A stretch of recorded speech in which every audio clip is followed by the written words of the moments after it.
Welcome back to Cinema Corner. I'm Blake, and I'm here with my co-hosts, Alex and Josh.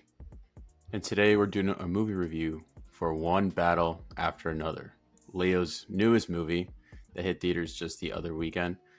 And we're here to talk about it. Who wants to go first? Alex, thoughts? Okay, so since I feel like I'm the most fresh from watching this film, as I did watch it as of this recording last night.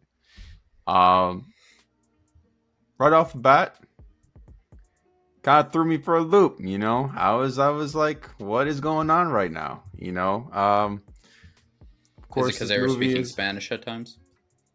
No.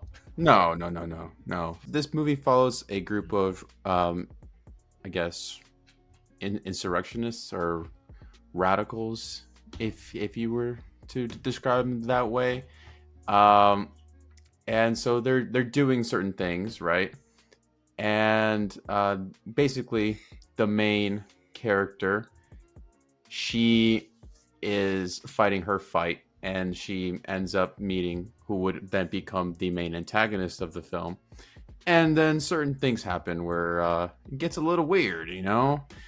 She's basically dominating him, just to put it like that. And I thought, oh, I didn't know this was A24. It wasn't, but it sure felt like it in the first 20, 15-ish minutes, maybe 30. And then after a certain point, it kind of stopped and it got better.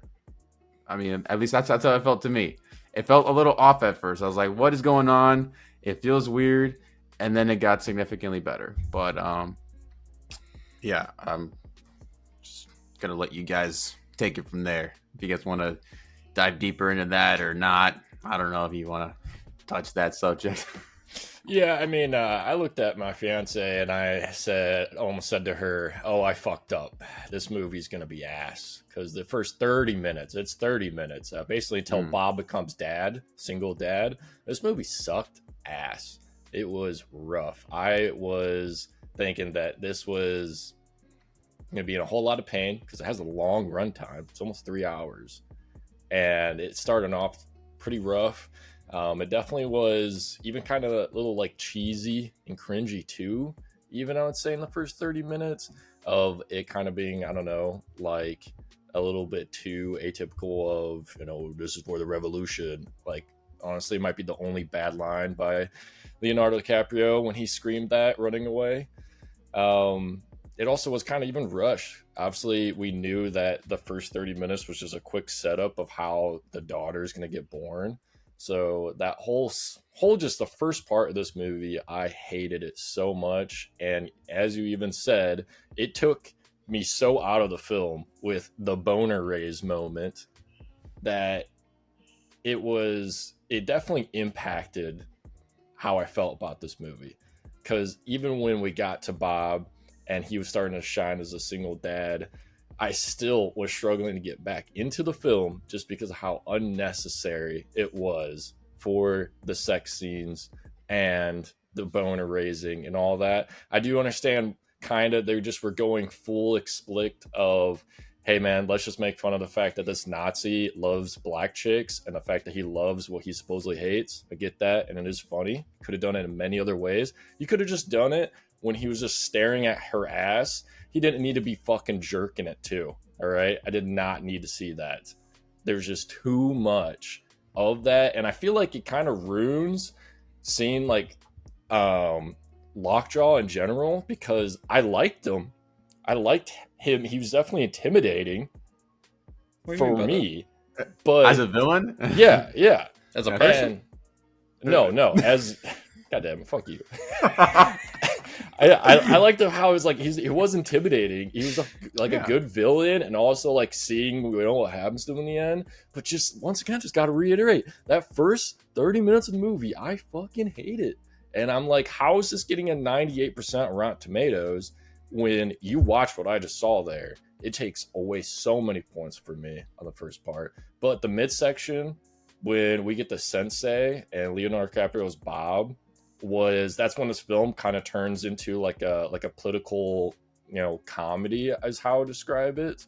and it was hilarious. It was very real, and then they also were portraying, real world shit going on, and while at the same time putting a kind of a fun spin that doesn't really take away the realness of it. And so I really enjoy the interactions of Bob, Sensei, his daughter, and everything that's kind of going on there.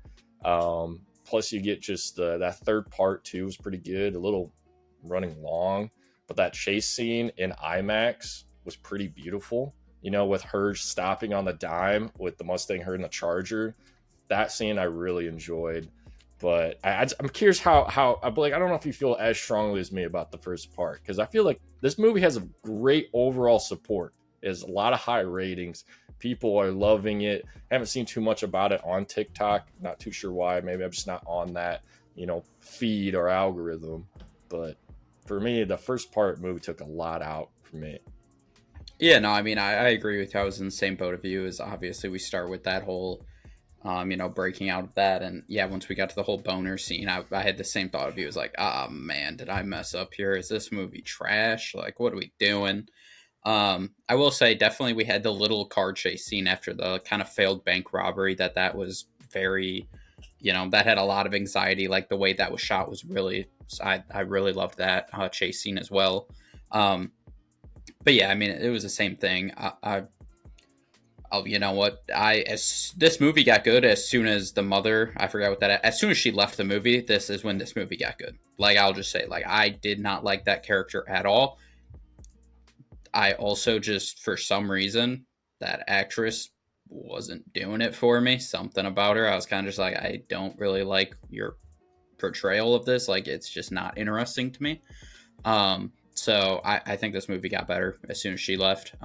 Like you said, as soon as it turned into that actually getting into the, a political comedy kind of thing, it was great. And like you said, I think it did a phenomenal job of, they touched on current, things going on right now without going over the top of like putting it in your face to the point where it's like not as like engaging for the movie. It's like, you can talk about, this actually did a good job of what a lot of movies try to do and fail of.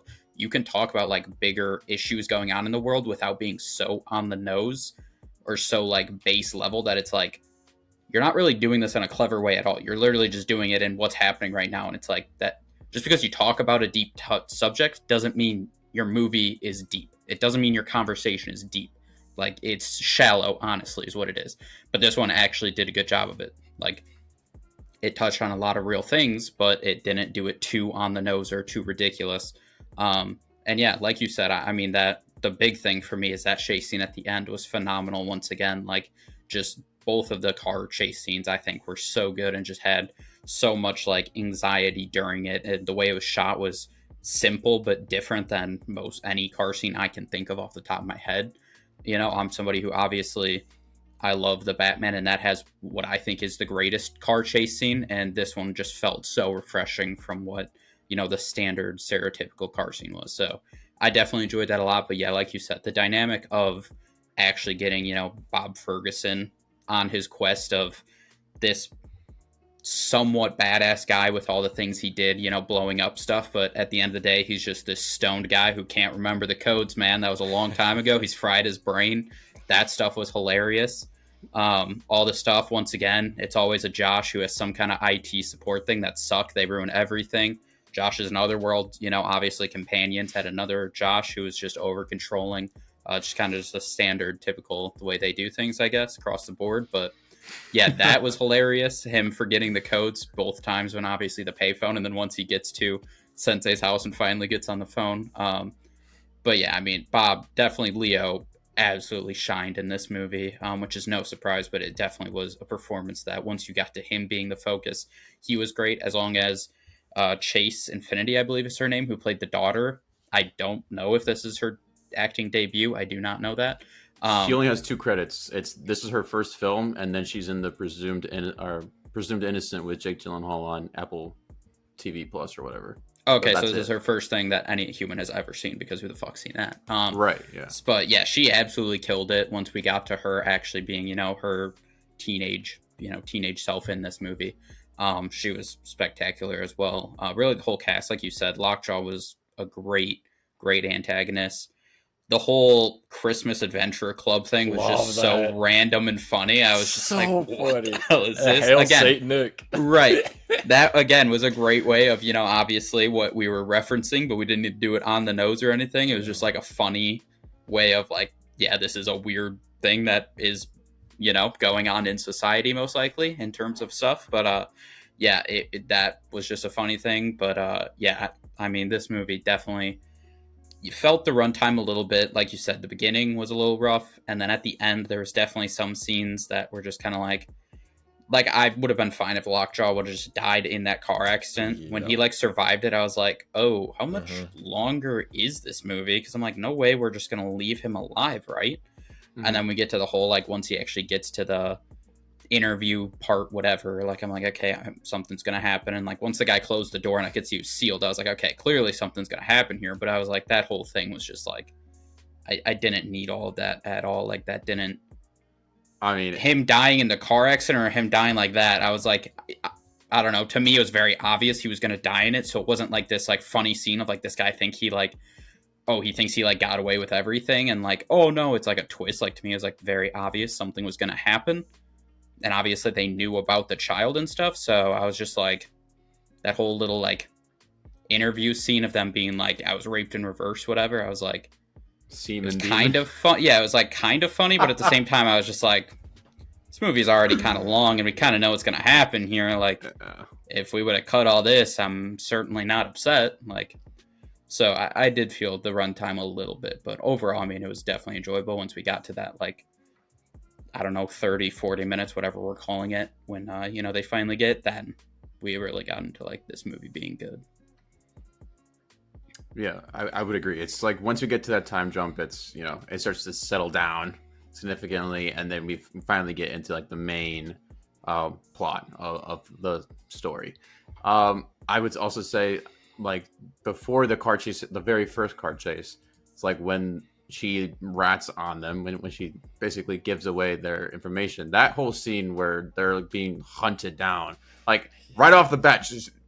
You knew some shit was about to happen. It gets tense, and I believe she was in the movie that Josh gave me, Licorice Pizza or whatever.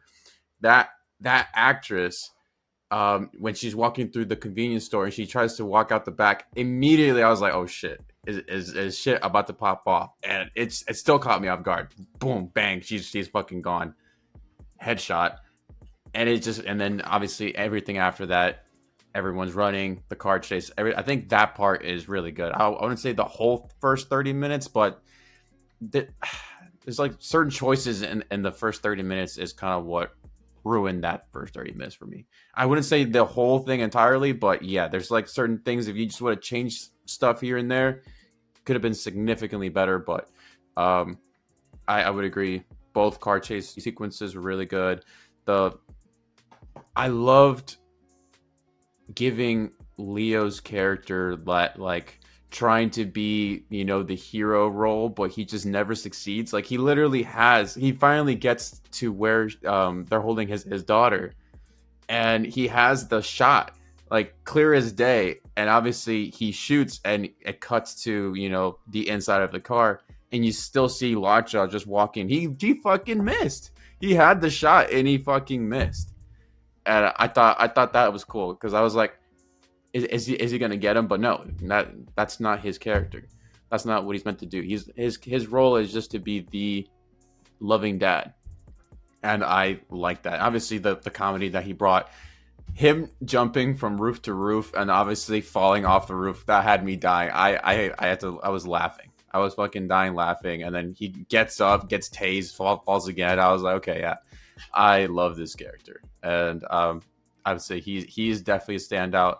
And Chase Infinity as well. She for her first role, I thought she killed it.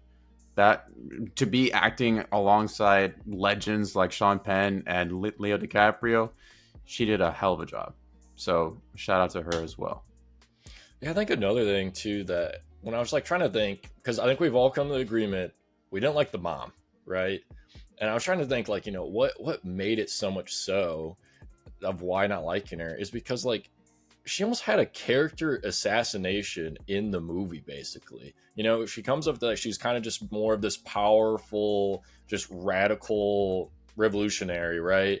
And she's kind of filling that role that we kind of saw with Andor, you know, just if you have seen Andor, of, you know, there's always going to be a dark side, even in the rebellion, right? You have to have the crazy motherfuckers and the realists that are going to kind of keep everything and fix it together in the end.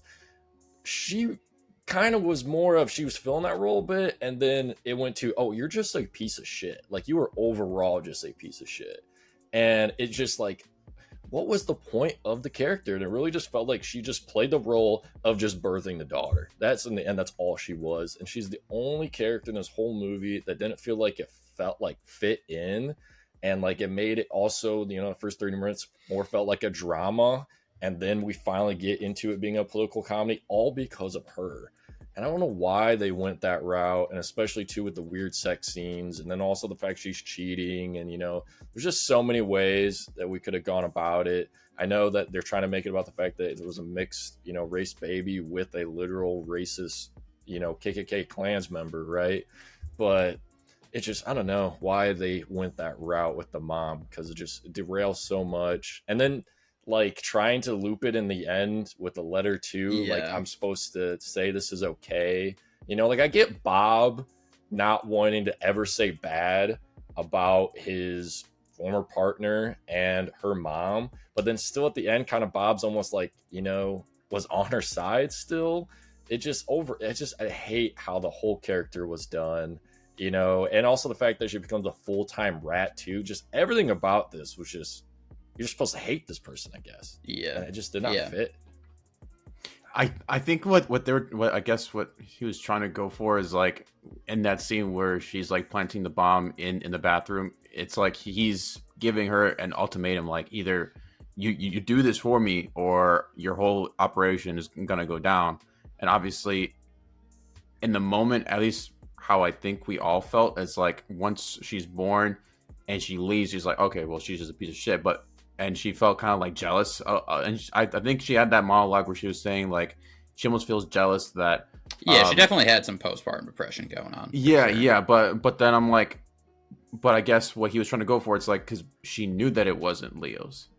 So it's like, maybe, like, that's what he was trying to go for. It's like, she has this, you know, thing for this baby because it isn't even his. It's someone that she hates, but she was forced to do it because there was no other way to, you know. I mean, I don't know. I felt like if he would have done it better and made it more clear that that's what was happening, the sex thing that followed that, like, ultimatum, just didn't feel like it was an ultimatum, if that makes sense. It felt more like she was still trying to dominate him. You know what I mean? But I guess what he was trying to go for is that, no, it wasn't that way, but it just didn't come off that way.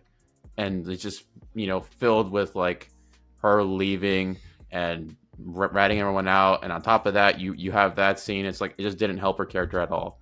It didn't play off well, is what I'm trying to say. And I feel like there's a way that you could have done it where it's like, we still could have had some form of sympathy for her if you had done that correctly. And then it would have made sense. And I was like, oh, she's depressed because, one, the child, you know, it seems that she loves Leo's character more, and, you know, they have this sort of bond. But on top of that, it's not even his kid. I mean, I don't think they really had a bond, even though. Well, also part of it. Like, when they're younger, somewhat, but I didn't thought it was like anything special. And then just for her to be this badass, you know, radical, and then she gets caught, and she just decides, oh, I'm just gonna rat on everybody. And then once I've ratted on everybody, now I'm going to try to escape. And I'm going to escape and just be gone for good. I'm not going to continue to push my, you know, I'm just going to give up on the revolution. I'm going to give up on all the people I just turned on. And I'm just going to run away. And, you know, I'm just going to live my life on the run and not care about anyone else. It was just kind of like, she went from being like this badass character to, like, turning on everybody and just being like, oh, it's all just for me. I just need to survive. Sorry, I'm going to rat on everyone. I'm going to run away. I'm going to live on my own and not actually reach out to anyone. It was just kind of like, yeah, it just didn't come off. Now I don't care about this character now. So yeah, it was like they were trying to play it off like obviously this character was supposed to be kind of selfish, right? And then also they're getting hit with that, depression too after having the kid and everything, and all that shit's real. And I really wasn't against all that, but what I was against, like you said, that it was so just, you can show the fact that this character is not a good person and is not fit to be a mom because she's filling that leadership role and she's addicted to the thrill too, as well as that we've seen, without her ratting on everybody and then becoming a full-time just selfish piece of shit. Because then it was like he was trying to do something and then he kept going on and on and on, didn't know where to go, and then it was like, okay, you're out of this movie, and also your daughter's grown up now and you won't come back till the end with a letter. And somehow the daughter's supposed to care and feel good about that letter, even though she found out the hard way and saw the real-time effects of her mom ratting on everybody with the nuns, and see what happened to the cause because of her mom, something that she was really believing in, and also seeing the effects that she had to on her own dad. So yeah, it is a big gripe and takes a lot out of the movie for me. So is what it is, I guess. Yeah, I mean, overall, I mean, it still had a lot of, enjoyable, redeeming things, and, that last, once you get through that part, but that definitely kind of takes away, and it's a major point of the movie. And like you said, it also, to me, the ending also kind of got spoiled. Just one with, like I said, Lockjaw, just that kind of dragged down a little bit. I was like, we know what's going to happen. I don't need this. And then we go to the letter afterwards. When I saw it, we started talking, we were both in the car, like, I was kind of hoping she was going to like burn the letter or something, just to be like, oh, I learned like my mom ratted on all these people and these people still stuck around and saved me when, Lockjaw was coming. They came out of nowhere to pick me up from the school dance, and, they tried to protect me, and you know what I mean? And then I found out they were ratting, these people didn't like her. We were both kind of talking about in the car. We're like, we were hoping she was going to burn the letter and be like, you know what? I got my dad who, she knows isn't actually her biological dad, but like, hey, I got this guy who loves me. He's my dad. I don't need, these other people that turned their back on me. And then when she kind of read it and I was like, am I supposed to feel like she's redeemed now? Like, I said, that kind of, it started off kind of rough and then it ended kind of rough. So it's, as good as the middle was, it is tough to fully give this a high score when, you start rough, you end rough. The middle can be as good as it wants to be, but it, those are important parts. Those are important parts. Are we going into the scores? We might as well, unless anybody has anything else that they need to touch on. Benicio del Toro's character was fantastic. Sensei, go. He was a lot of fun. I will say, I've seen a lot of people talking about, obviously, Oscar times and all that stuff coming up. If he gets nominated, I will be a bit upset. He was a good character. He does not deserve an Oscar nomination, people. He was not in it long enough, nor did I feel like he had a big enough impact. Obviously, you can write in Leo's going to get a nomination and Sean Penn's going to get a nomination for supporting actor. Yeah. I would feel way better if, although supporting actress, I guess, Chase Infinity could get nominated for. I will be annoyed if Benicio is nominated for supporting actor, either with Sean Penn, or just he gets a not Penn. I mean, that's just my thoughts on it. He was a fun character. Let's not get ridiculous. Like he wasn't in the movie long enough to make that. Not only that, is like he was a fun character. Mm-hmm. Like, I think there's like, do I think it was a phenomenal character or anything like that? No. I mean, Sean Penn was a phenomenal antagonist and was great acting and so much things. Benicio was a fun character. Right. We don't need to take a spot from anybody. We can enjoy. He was a good part of the movie, a very good part of the movie. That's about it. Yeah, agreed. I actually just I love that whole sequence. It felt like it was just one big shot through his store / apartment area. His whole compound essentially. Yeah, it was a whole compound, and he had everyone like running on like the rooftops and stuff. Yeah, that was funny. I definitely enjoyed that. But I definitely feel like now we can just get into our ratings and get out of here. So I'll start us off, I guess. Like we said, you start rough, you end rough. It's tough for me to give you very good. I did enjoy it a lot though, so I still gave it an 8.2 out of 10. I still gave it a lot of love because, like I said, that middle part I thought was phenomenal. The acting from most of the cast was outstanding. And then like I said, I think both of those car chases, really that last one was just so different and unique and so enjoyable. That alone, I had to give this movie a lot of love for. So 8.2 is what I gave this one. Yeah. Oh no, Alex, I gave it a little bit lower of a score, but I was like so close to giving it that 8. But it's just like some of the choices he made at the beginning of the film is just I just couldn't give it quite an 8, so I gave it a 7.8. I'm gonna be the lowest here. Well, you always are. We all know that. It's gonna be a 6 out of 10 for me. Jesus, listen, This guy's a gut. absurd. This is a gut reaction. This is my gut reaction rating. This is probably one that's gonna go higher because now I don't have the surprise factor. But dude, I'm sorry, man. I'm tired of these fucking directors being goddamn weirdos in movies and it just being okay. You took me out of your movie for almost an hour. It took me finally get fully back into the film because of decisions you made in the first 30 minutes. You do a huge character assassination of the mom that doesn't flow. And then you drag an ending to of an almost 3-hour movie.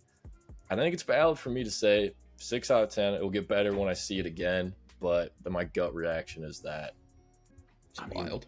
It's just that middle part is carrying like a lot. Yeah. Say like you make a little bit of tweaks to that beginning part, and you shorten up that like last I don't know 5 minutes instead of maybe just him. Yeah, you just take out the whole Lockjaw part.